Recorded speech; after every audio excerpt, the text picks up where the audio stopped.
الحمد لله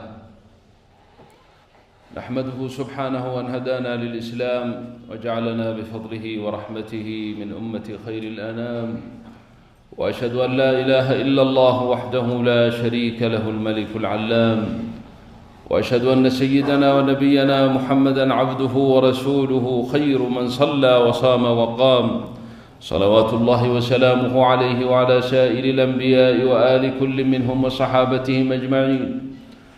أما بعد، فأعوذ بالله من الشيطان الرجيم. بسم الله الرحمن الرحيم.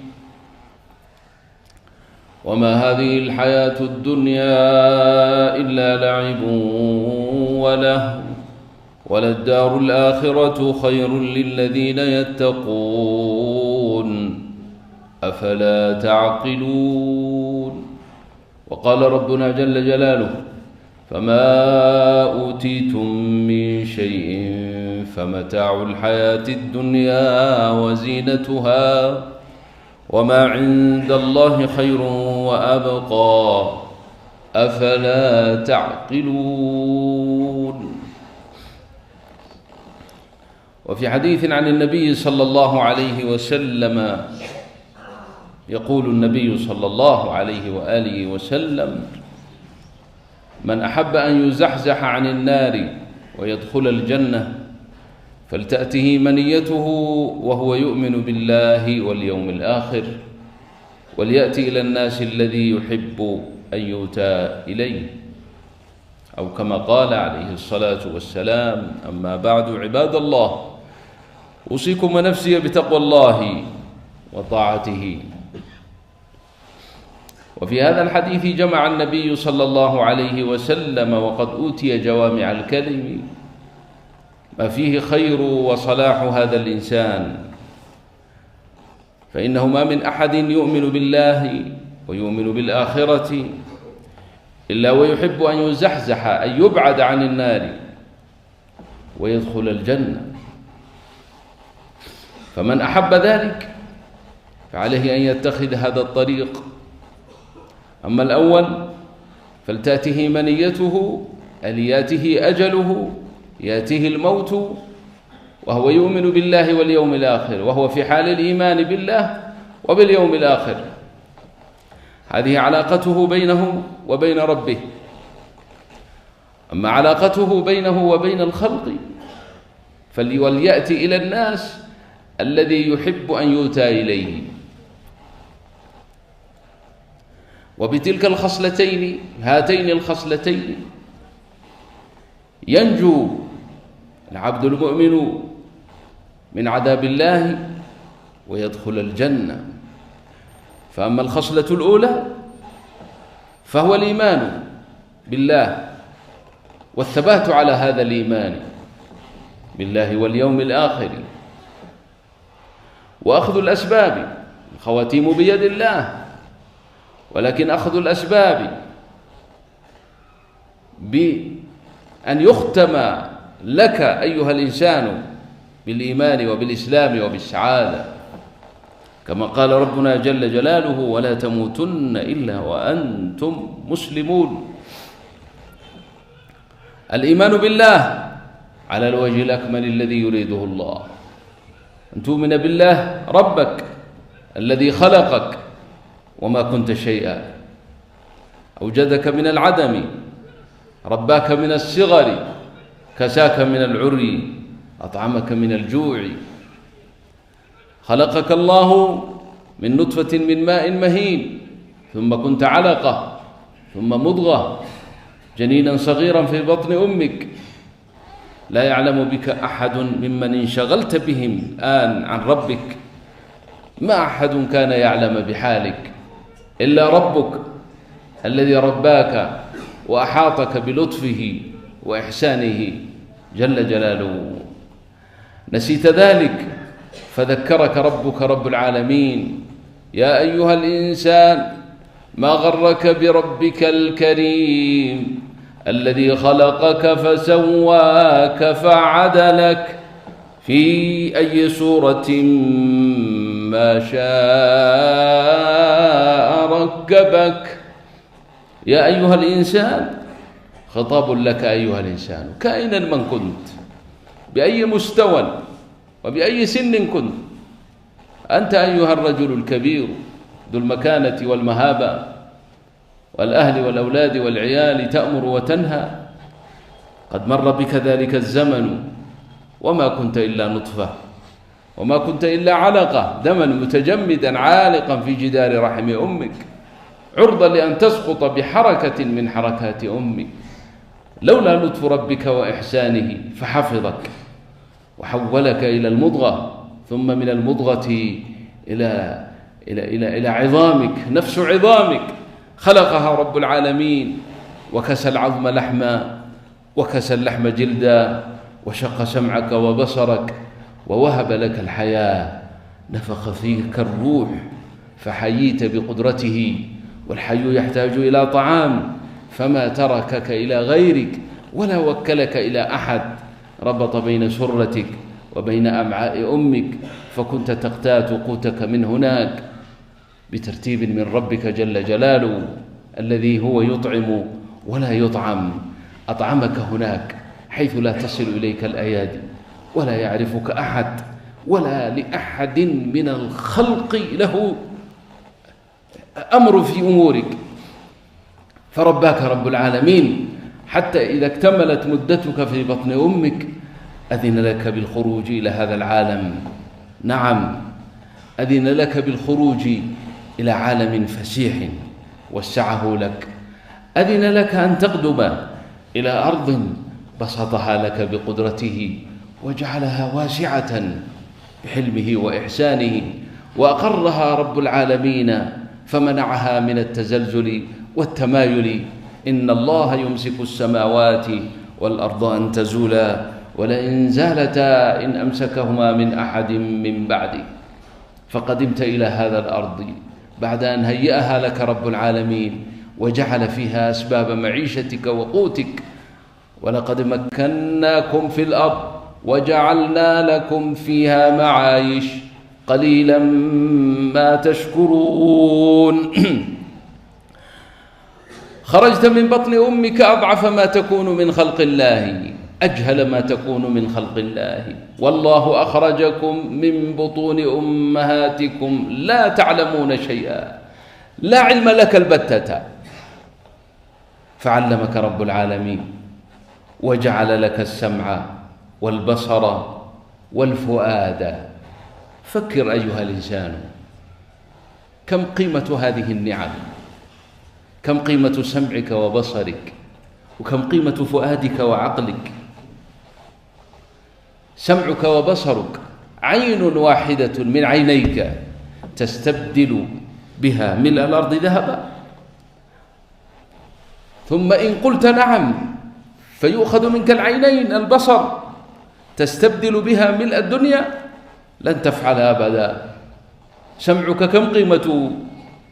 سمعك وبصرك كامل، أذهب عنك العقل، فما الفرق بينك يا بشر أنت والبقر؟ بل البقر أهدى منك سبيلا، فكمل لك العقل وجعلك عاقلا. ومن عظيم نعم الله عليك أيها الإنسان، يا هذا الصنف من المخلوق من مخلوقات الله، أن جعلك ناطقا فنطقت، بينما البقر والغنم وغيرها منذ أن تولد إلى أن تنتهي لا تنطق بشيء، جعلك ناطقا. وما هذا النطق؟ أن تعبر ما في فؤادك وقلبك على لسانك، فتقول تعال وتقول اذهب، وهذا لا يفعله أحد سواك من المخلوقات التي فضلها رب العالمين عليك تفضيلا. ولقد كرمنا بني آدم وحملناهم في البر والبحر ورزقناهم من الطيبات وفضلناهم على كثير ممن خلقنا تفضيلا. تأمل وتوقف عند قوله وفضلناهم على كثير ممن خلقنا تفضيلا. الله أكبر، كأن الله يخبرك أيها البشر، أنت والبقر كلاكما سوى من حيث الصلة بالله، من الصلة بالله من حيث القرابة. الله لا قرابة له، الله لا والد له، الله لا مولود له. إذن أنت والبقر والغنم كلكم سواء من هذه الناحية، فكلهم مخلوقات من مخلوقات الله. فانظر إلى تفضيل الله لك على هذه المخلوقات منة منه وكرما وإحسانا، لا استحقاقا ولا سؤالا ولا طلبا. نعم، ذلك رب العالمين هيأ لك هذا الكون.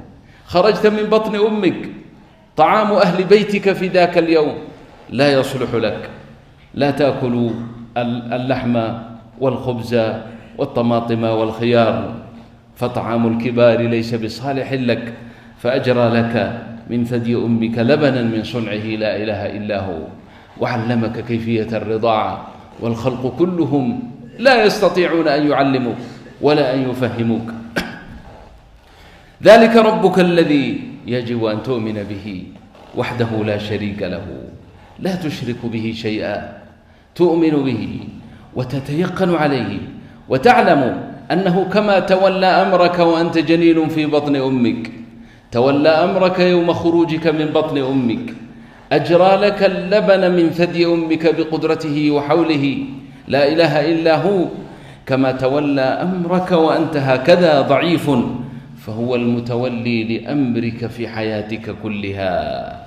نعم، الذي يطعمك هو الله، والذي يسقيك هو الله، والذي يعيشك بقدرته سبحانه وتعالى هو الله لا إله إلا هو. فتؤمن به وتتيقن عليه وتتوكل عليه. نعم، لينقطع من قلبك ما سوى الله، فما سوى الله ليس بنافع لك، ليس بضار لك، لا يقدم لك ولا يؤخر لك. هو تولى أمرك، هو قاضي الحاجات، هو مجيب الدعوات.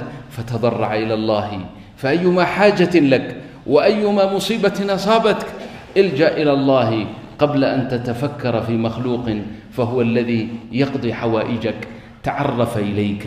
تعرف إليك رب العالمين وهو غني عنك، فقال جل جلاله: أمن يجيب المضطر إذا دعاه ويكشف السوء ويجعلكم خلفاء الأرض. يتعرف إليك ربك أنه هو الذي يجيب المضطر، فلم تضطر إلى غيره؟ هو يجيب المضطر إذا دعاه ويكشف السوء. علمك كيف استجاب دعاء من كان قبلك من الأنبياء والصالحين، علمك كيفية دعائهم حتى تعلم يقينا أنه هو الله ربك قاضي حوائجك، معطيك كل شيء. ألم تسمع إليه سبحانه وتعالى وهو يفصل لك دعوة نبي الله زكريا عليه السلام، دعوة عبده زكريا، بل رحمته له، إذ قال ربنا: ذكر رحمة ربك عبده زكريا، ففصل كيف دعا وكيف تبتل وكيف انقطع إلى الله وكيف انقطع رجاؤه مما سوى الله وكيف سأل الله سؤالا هو في نظر الناس مستحيل، أمر غاية في الاستحالة أن يكون. شيبة كبير السن بلغ من الكبر عتيا، وامرأته مع ذلك عاقر لا تلد، ومع ذلك سأل الله أن يرزقه بالمولود. وبين الله تبارك وتعالى لنا كيفية دعائه حتى يعلمنا كيف نتبتل إليه وكيف ندعوه. إذ نادى ربه نداء خفيا قال: رب إني وهن العظم مني واشتعل الرأس شيبا ولم أكن بدعائك رب شقيا وإني خفت الموالي من ورائي وكانت امرأتي عاقرا فهب لي من لدنك وليا يرثني ويرث من آل يعقوب واجعله رب رضيا. جاء الجواب: يا زكريا إنا نبشرك بغلام اسمه يحيى لم نجعل له من قبل سميا. وهؤلاء تتساءل ويتساءل الإنسان: هل الله كان في حاجة من زكريا عليه السلام أن يبين له حاله، أن يقول له وهن العظم مني؟ الله أعلم به من حالي. واشتعل الرأس شيبا، هذا هو تعليم لك كيفية الدعاء والتبتل والانقطاع إلى الله. تقف بين يدي الله في ظلمة الليل فتشكي إليه، تبين له حالك، مرادك، وأنه وصل بك الأمر كذا وكذا. قل لربك تفاصيل أمرك وانتظر جوابه، يجيبك نعم ويقضي حاجتك. وها هنا لك فائدتان، أولها أعظم من الثانية، ألا وهو ارتفاع يقيني. قضى الله حاجتك فارتفع يقينك وتعلقت بربك وعرفت العنوان فلا تخطئه بعد ذلك. الأمر الآخر قضيت حاجتك. فالإيمان بالله والإيمان باليوم الآخر واليقين على أن ما أمامك دار عظيم فيها الجنة وفيها النار، ثم أن تأتي إلى الناس ما تحب أن تؤتى إليه. أقول قولي هذا وأستغفر الله لي ولكم فاستغفروه إنه هو الغفور الرحيم.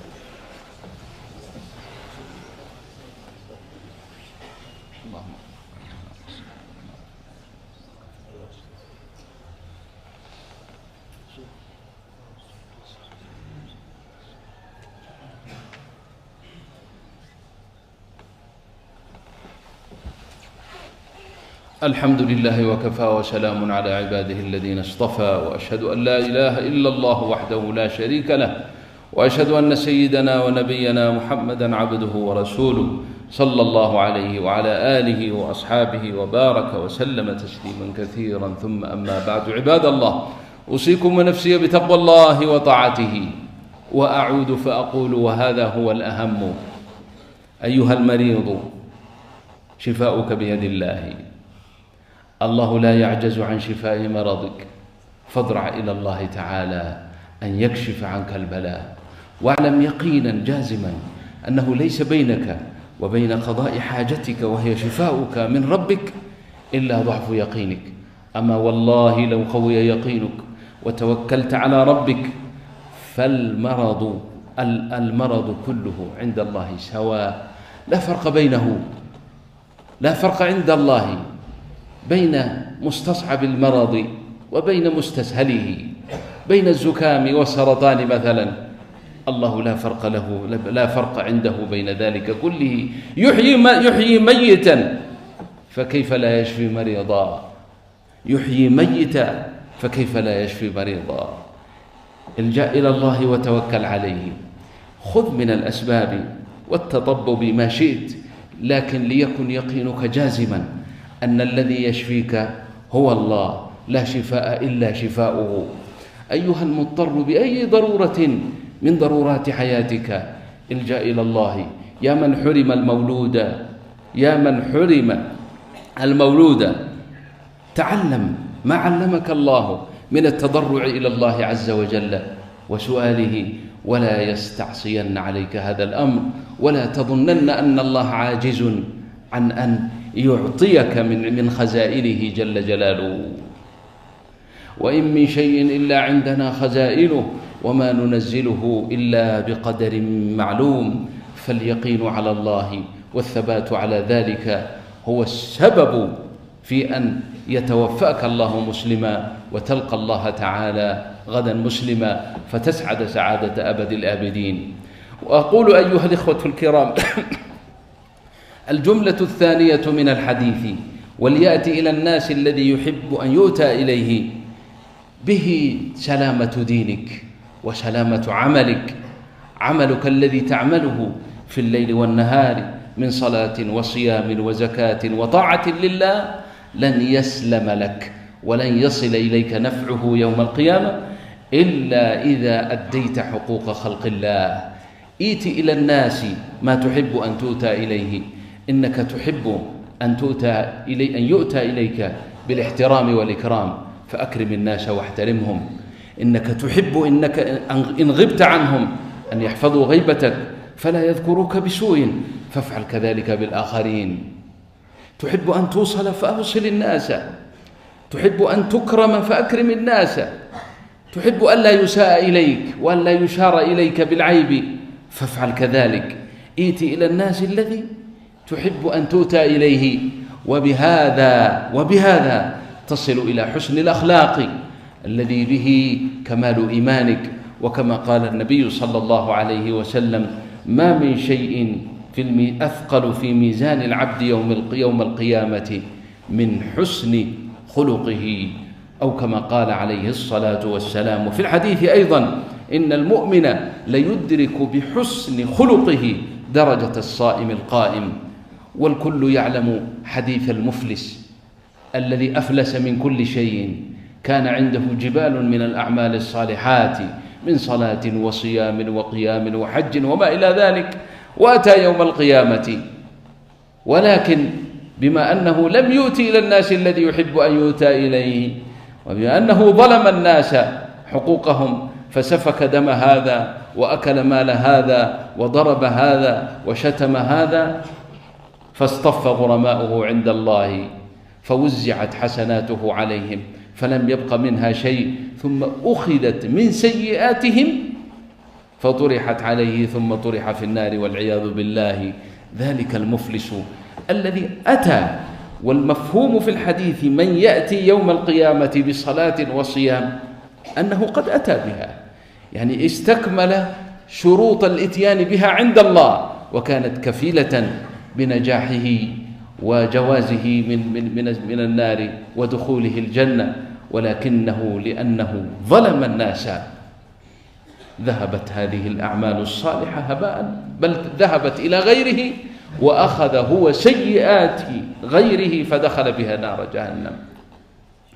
أقول أيها الإخوة الكرام في الختام: في جوامع كلم النبي صلى الله عليه وسلم ما جمع لك ما جمع النبي صلى الله عليه وسلم لك ما يسلم به دينك وتتحسن به صلتك بالله وصلتك بخلق الله.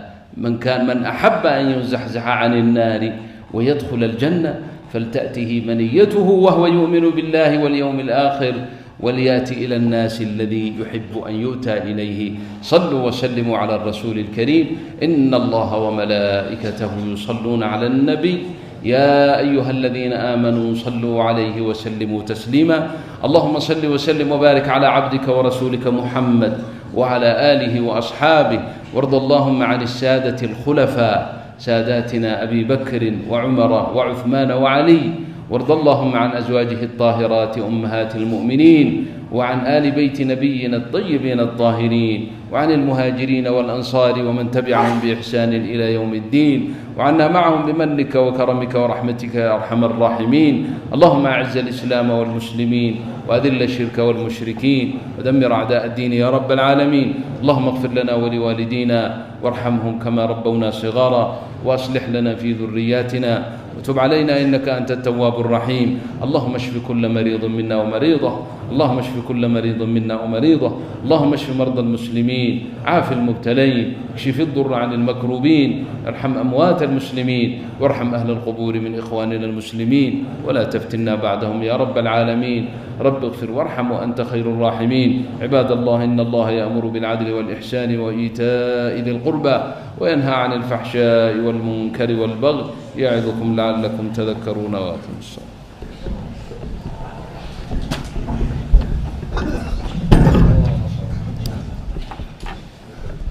الله أكبر الله أكبر، أشهد أن لا إله إلا الله، أشهد أن محمدا رسول الله. حي على الصلاة، حي على الفلاح، قد قامت الصلاة، قد قامت الصلاة. الله أكبر الله أكبر، لا إله إلا الله.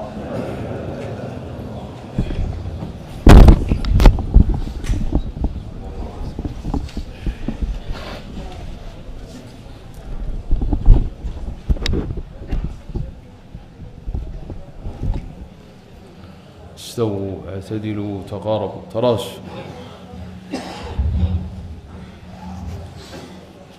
سووا صفوف رحمكم الله. الله أكبر.